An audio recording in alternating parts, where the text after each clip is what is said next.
아유, 대표님 안녕하세요. 네, 어서 오세요. 반갑습니다. 아, 뭐 하시는 중이세요? 제가 지금 막장 담고 있어요. 아, 막장. 예, 아. 전통 발효식품 막장 담고 있어요. 여기서 어떤 일을 주로 하시는 거예요? 대표님? 제가 그 전통 발효식품을요, 크게 장류와 식초류로 나눌 수가 있거든요. 네. 그 장류는 된장, 간장, 고추장, 막장, 전국장, 그리고 식초류는 청을 담아요. 자, 대표님 그러면 여기서 만든 어떤 제품 같은 게 따로 있나요? 예, 일로 와보세요. 예. 요거는 지금 우리가 와인을 만드는 거예요. 애플 아. 와인을 만드는 과정인데, 요거는 사과 와인을 만드는 거고요. 요거는 블루베리를 만들고 있어요. 우리는 요런 식초류를 만드는 방법을 가르쳐 드리고 있습니다. 그리고 대표님, 예. 제가 사실 우리 대표님의 어떤 과거에 좀 독특한 이력 때문에 여기 왔어요. 그러세요. 그러시구나. 지금 좋은 일 하시고 전통 어떤 예, 구수한 예, 이런 걸 예. 하시지만 우리나라에서 사형수를 가장 많이 만나본 사람 하면 대표님 빼고는 얘기할 사람이 없겠죠. 아니요, 또 더 있겠죠 뭐. 네. 거기에 대해서 한 말씀 좀 부탁드릴게요. 네. 아휴, 그거 얘기를 하면 제가 밤을 새워서 거의 15년 동안 다니면서 눈물 콧물 흘리면서 들어주고 서로 얘기 나누는 게 얼마나 가슴 아프고 많은 사연들이 있겠습니까? 꼭 듣고 싶으세요? 네, 꼭 듣고 싶어요. 그래요? 그러면 이제 서서 할 게 아니라 앉아서. 네, 예, 좀 한번 앉아서 나눠주세요. 제가 그냥 그때 느낌을 제가 한 말씀 드리겠습니다. 고맙습니다. 네. 자, 사형수와 일반 수용자가 따로 있을 텐데 네. 사형수가 구치소에 들어오면 어떠한 과정을 거치고 어떠한 생활을 하는지. 옛날에는 그 뭐 사형수가 우리가 그 구치소 들어오면 어떤 절차라든지 그거는 비밀이라서 상세하게는 설명해 드릴 수가 없고, 일단 사형수들이 옛날에는 들어와서 그냥 하루 종일 그냥 좁은 방에 그냥 갇혀 있었어요. 근데 이제 보통 사람들이 사형수들이 따로 독방에 있는 걸로 착각하는데, 독방에 있는 사람도 있긴 있어요. 그런데 대체적으로 일반 수용자와 사형수 한 명이 같은 방에 있거든요. 근데 옛날에는 아무 일도 안 시키고 그냥 방에서만 있었어요. 저는 그때 제가 사형수 상담을 하면서 어떤 생각을 했나 하면은, 그 사람들이 죄는 나빠요. 정말 사형을 시켜야 될 정도로 죄는 나쁜데 그 안에서 어떤 한 주제도 없고 일이 없으면 더 나쁜 행동을 할 수 있잖아요. 그래서 차라리 이들한테 어떤 일을 주면은 일하는 순간만은 나쁜 생각을 하지 않지 않을까. 그래서 이 사람들을 일을 줘야 되겠다. 노역이라 그래서 거기서 하는 거를 그랬는데, 제가 그때 뭐 그렇게 얘기를 해서 그런지 지금은 사형수들이 그 하루 종일 그 안 갇혀 있고 그 공장에, 내부에 공장이 있거든요. 공장에 가가지고 어떤 일을 주어져가지고 일을 하는데 하루에 500원, 지금은 모르겠어요. 한참 세월이 흘러서 그때 하루 나가서 일을 하면은 500원을 준다 하더라고요. 그래도 그들은 나가서 일하는 게 좋다 하더라고요. 아까 말씀하신 대로 진짜 죄는 정말 이거는 그럼요. 몇 번 예, 죽어도 예, 할 말이 예, 없는데 예. 환경을 또 많이 보시게 되잖아요. 예. 환경이 좀 불우하거나 이런 경우도 많이 보실 텐데 좀 기억에 남는 예, 게 있는지. 제가 사형수 상담했는 한 친구는 자기가 딱 태어났는데 첩의 아들로 태어났더래요. 첩의 아들로 태어나가지고 엄마는 버리고 아버지가 큰엄마한테 갖다 줬어, 이 사형수를. 그랬는데 그 집안이 몰락해가지고 맨날 빗장이들이 오는 거예요. 그리고 엄마 아버지도 날만 새면 도망가고, 그래서 얘 혼자 맨날 빙빙 돌다가 동네 아는 형을 만났는데, 아는 형들이 너 저쪽 가서 저 사람 가는데 지갑 뺏어와. 그럼 내가 너 용돈 줄게. 용돈? 얼마나 돈이 귀하겠어요. 그래서 뺏어가지고 지갑 갖다 주니까 용돈도 주고 옷도 사주고 맛있는 것도 사주고 막 이러는 거예요. 그래서 이게 참 잘하는 건 줄 알았대요. 또 교육을 따로 못 받았군요. 예, 부모 교육도 못 받지, 주변에 좋은 사람들도 없지, 뭐 누구도 조언해주는, 아예 처음부터 학교를 아예 못 그렇죠. 나왔나요? 학교도 못 다니고 그 태어나서부터 환경이 그렇다 보니까 얘는 뭐 잘하는 게 뭔지 나쁜 건지 몰랐어요. 그래서 저한테 그러더라고요. 어느 날은 그러다 보니까 그게 사람을 죽이는 것도 우리 사실 벌레 한 마리 죽이는 거는 양심의 가책 없이 죽이잖아요. 걔들도 그 정도였는 거예요. 누구도 인간적인 교육을 안 가르쳐 줬는 거예요. 그래서 자기는 그렇게 돈 뺏고 사람 죽이는 게 그렇게 나쁜 건지 몰랐대요. 그래서 우리가 사형수를 이제 사형수 그러면 약간 어감이 그렇잖아요. 그래서 최고수라고 불러요. 최고의 형을 받았다고. 최고수라고. 뭐 그러면 그 최고수인 사형수가 일본 수용자랑 어떤 좀 차별화되고 그 내부에서도 그런 게 있나요? 그 사람들끼리도. 근데 이제 예를 들어 가지고 사형수들은 우리가 왜 빨간 명찰 달잖아요. 네. 사형수는 일반수들은 흰 명찰이거든요. 네. 그래서 일반수들이 사형수 보면 딱 겁을 먹고 딱 그러죠. 겁나가지고. 그런데 제가 겪어보니까 제가 제일 처음에 제가 사형수 상담해달라 그래서 그 1년을 끌었어요. 나는 못한다고. 그런 사람 저는 사형수라면 울퉁불퉁하고 막 우락부락하고 막 무섭게 생기는 줄 알았어요. 근데 눈빛이 좀 다르다는. 처음에 사형을 딱 이제 판사한테 사형 받아가지고 구치소에 오잖아. 구치소하고 교도소하고 차이점은 아시나요? 네, 알아요. 예. 형 집행이 됐냐 안 됐냐. 예, 형을 받았는 사람은 교도소고 형을 안 받고 미결수로 봐요. 그렇죠. 구치소는 집행돼야지 이제. 예, 그런데 이제 사형은 언도 받았지만 언제 집행될 줄 모르니까 미결수로 취급하는 거예요. 그랬는데 처음에 올 때는 뭐 세상까지 겁나는 거 없잖아. 이제 나 언제 죽을지 몰라. 너가 죽이려면 죽여. 이래가지고 참 학교란다. 그거 와가지고 막 행패 막 부려요. 뭐 까짓거 때리기도 하고 다 뺏기도 하고 그 안에 있는 사람들 거 뭐 별짓을 다 해보죠. 하다 하면 이제 할 짓이 없는 거야. 그럴 때는 재미가 없는 거예요. 그 사람들 입장에서는. 사형수 입장에서 뭐 이래도 해봤고 괴롭히도 받고 이래도 해봤고 그랬는데 제가 그 사형수 상담하다 어느 친구가 그러더라고요. 와서 그랬어. 막 너무 괴롭혔어. 다 뺏었어. 다 뺏어가 지 사물함에 다 갖다 이어놨어. 근데 이게 사물함에 다 뺐다 보니까 이게 넘쳐나는 거예요. 그래서 이거 가르치잖아, 그죠? 그래가지고 나눠줘 받는 거야. 야, 이거 너 해. 니 해. 나눠주니까 그 수용자들이 너무 좋아하는 거. 이상하다. 주니까 좋아하네? 그런 기본적인 감정이나 전혀 없어요. 이런 걸 못 느꼈어요. 우리가 뭐 사랑, 애정, 우정, 자기 편, 내 편, 네 편 하잖아요. 근데 이 세상에 자기 편이 없는 거예요. 다 저주하고 지금 사형수 정도 되면은요 거의 소년범부터 나왔어요. 어릴 때부터 소년교도소부터 올라왔거든요.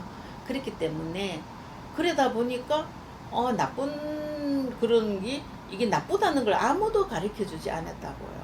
그러니까 저한테 그러더라니까요.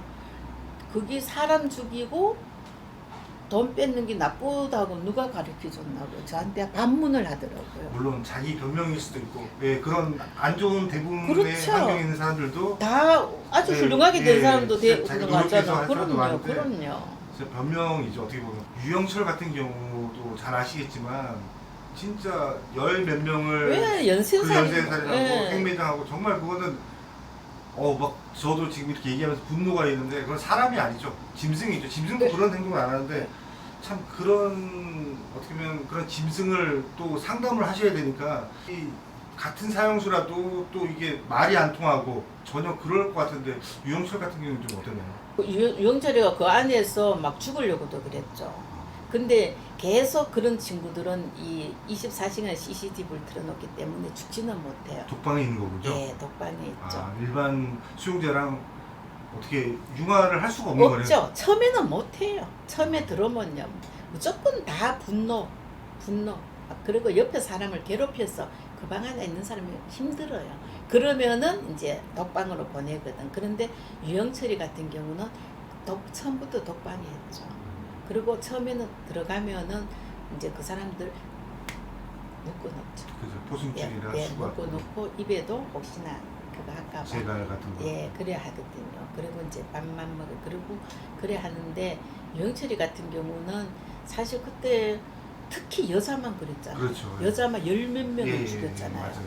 그렇기 때문에 유영철이는 사람을 안 받는 거죠. 그 짐승처럼 받는 거죠. 그리고 제가 있을 때 들어왔기 때문에 아직까지 분노와 이 악기라 하죠. 몸에 마음과 몸에 눈에 이런 게 있기 때문에 접근을 우리가 못해요. 그래도 어느 정도 지나면은 이제 우리 같은 교정위원을 이제 배정을 시켜가지고 하는데 그런 새끼 뭐 책 보라고 넣어줘도 책도 안 보고 막 우리 경상도 말라 발광도 하고 뭐 울다가 웃다가 막 희한한 짓도 다 한다 하더라고요. 아, 유영철이는 사람의 생명의 존귀함을 몰랐대. 그냥 죽여도 양심의 가책이 없었어. 그랬는데 거기에서 이제 교도소에서 아침에 30분 동안 운동을 시켜요. 무조건 나와서 운동을 하게 돼 있어요.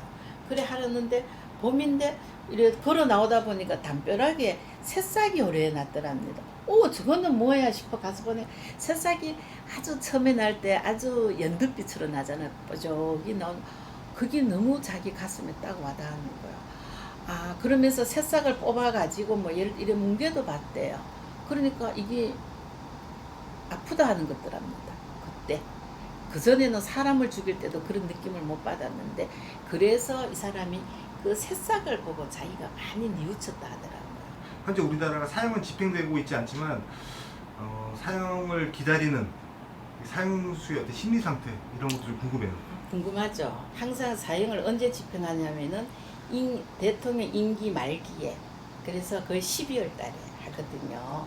그러면은 12월 달쯤 되면 항상 불안해, 초조하고 혹시나 그리고 이제 면회를 이제 12월 달에 다른 때는 누구가 이제 뚜벅뚜벅 이제 교도관에 걸어와도 별로 감정이 없는데 저거 어디 누가 면회 왔는가 보다 이런 생각을 해요. 그랬는데 12월 달만 되면 언제 할지 모르거든요. 그럴 때는 이제 누구가 오는 소리가 뚜벅뚜벅 나면 가슴이 덜컹덜컹 내려앉는다 하더라고. 어떻게 될지 모르고 불안하고 그랬는데 와서 자기 이름을 부를 때도 있대요. 어느 날은 아주 아주 맛있는 거를 막 들라주더래요. 아, 특식이 나오나요? 특식이라 하고 뭐 예를 들어 못 먹는 걸 그 처음에는 모르잖아요. 사형을 안 받아봤고 들은 것도 없고 처음에는 그래서 잘 먹었대요. 잘 먹었는데 그리고 이 교도관들이 대하는 게 좀 틀렸대요.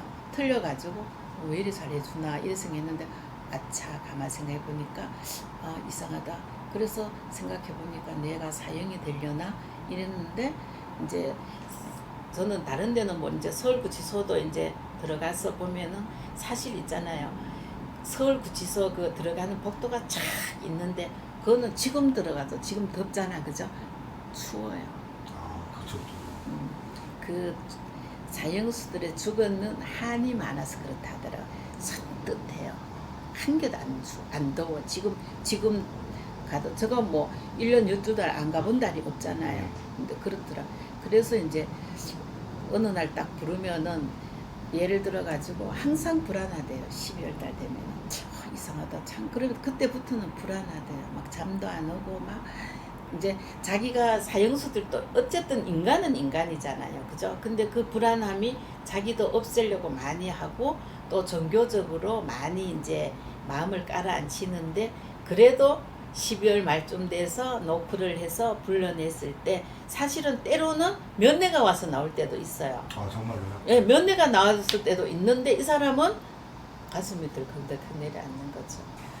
이제 우리가 사형 집행은 이제 뭐 아시다시피 우리가 법무부 장관이 이제 사인을 하고 이제 서울구치소장하고 이렇게 뭐 종견들하고 같이 해서 이래 하는데 이제 일단 주말 같은 경우는 그 근무를 안 하잖아요, 공무원들이. 그죠? 그러니까 집행이 없어요. 그러면은 처음에는 12월 달 되면 거의 밥을 못 먹는다 하더라고요. 근데 주말엔 밥을 먹는데요. 일단 토일은 괜찮으니까. 예? 금요일 오후부터는. 그래서 이제 설사 면회가 와도 이름을 불러도 그냥 웃으면서 나갈 수가 있다 하더라고요. 근데 어쨌든 12월 달부터는 굉장히 마음이 초조하고 불안하고 언제 죽을지 모른다는 어떤 정신적으로 막 불안하는 거죠. 진짜 나쁜 사형수죠. 우리 아무리 그럼요. 교정을 하시고 직업들이 그러시지만 맞아요. 그 사형수들이 마지막 사형 집행되는 어떤 과정이나 그런 것도 좀 궁금해요. 그렇죠, 그죠. 근데 이제 법무부 장관이 언제 이제 예를 들어서 언제 사형하라고 딱 날짜가 정해지면은 이제 구치소 소장이 이제 날짜 정해가지고 이제 예를 들어서 만약에 뭐 25일이다 이러면 25일 날 아침에 이제 부르면은 그때 이제 뭐 그 전에 이제 약간 감은 느낀다 하더라고요. 언제쯤 한다는 거. 그 사람들이 소식통이 좋더라고요.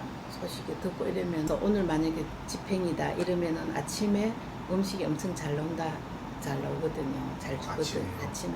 그래서 이제 불러가. 아침을 먹이고 집행을 하는 그렇죠. 사람이군요. 예. 그래서 이제 데리고 나가서 이제 길이 양갈래 길이 있어요. 한쪽으로는 이제 면회 가는 길이고 일로가 오른쪽으로 가면은 집행하는 거예요. 그래 여기서 딱 가면은 벌써 알죠. 그죠? 뭐 옛날에는 뭐 옷도 갈아입히 딱 하고 뭐 많은 얘기들이 있더라고요. 그래 가서 가면은 예를 들어서 뭐 구치소 소장하고 이제 담당 공무원 한 2명하고 종교인하고 옛날에는 가족들도 불렀는데 지금은 가족은 안 부른다 하더라고. 너무 그래 하니까 그래 하면은 이제 그 옛날에는 우리가 지금도 그렇지만 교수형이었잖아요. 그죠? 그러면은 이제 버튼을 누르면 위에서 이제 내려와서 이제 밑으로 착 내려가거든요. 그랬는데 그 버튼 눌리는 그 담당 공무원이 이걸 눌리고 나면은 너무 힘들어 가지고 사표를 다 냈대요. 교도관도 심리적인 사람을 죽였다는 간접적인 그리고 초임 판사들은 사형 그거를 집행 언도를 그거 하잖아. 그죠? 사형이다 이러고 나면은 사표를 냈답니다. 자기로 인해서 한 사람이 생명이 죽잖아. 좋고 나쁜 걸 떠나서 인간적으로. 그래가지고 이제 버튼을 이제 예를 들어 니는 거 가서 버튼을 눌러 이래서 그럼 내가 버튼 눌리는 게 확실하잖아. 그럼 자기가 얼마나 그렇겠어요. 나로 인해서 한 사람이 죽었잖아. 어쨌든 뭐 재고 뭐고 위에서 어떤 공직 자기의 업무였고 이랬지만은 그래서 지금은 2사람이 눌린대요. 근데 하나는 진짜고 하나는 가짜인 거야. 근데 둘이 다 똑같이 동시에 눌리는 거예요. 그러면은 내가 눌리는 버튼으로 이 사람이 죽었는지 네가 눌리가지고 죽었는지 모르잖아요. 그래서 조금의 마음의 부담을 덜어준다 하더라고요. 그게 이제 참 마지막인데 그때 사람이 죽음을 앞두고는 다 천해지더라고요. 글로 죽는 날 그 가서는 정말로 자기 살았는 걸 후회하고 뭐 마지막 한마디 하라 하면 이 세상 사람 자기로 인해서 피해받는 사람들이 다 사과를 하고 이 세상도 다 이제 굉장히 그 사람들 세상 원망을 많이 하거든요. 자기 잘못했는 건 생각 안 하고 불우한 환경에 태어났다고 해서 다 그렇게 사형수가 되고 나쁜 사람 되는 건 아니거든요. 그죠? 그런데 자기의 어떤 잘못으로 인해 가지고 많은 사람이 최하 몇 사람씩 죽였잖아요. 그러니까 많이 사죄하는 마음으로 가더라고요. 좋은 말씀 너무 잘 듣고 가요. 네, 아이고 우리 인생 모쇼 화이팅! 앞으로 잘 되기를 바랍니다. 고맙습니다. 네, 안녕히 가세요. 네, 안녕히 계세요. 네, 네. 잘 가.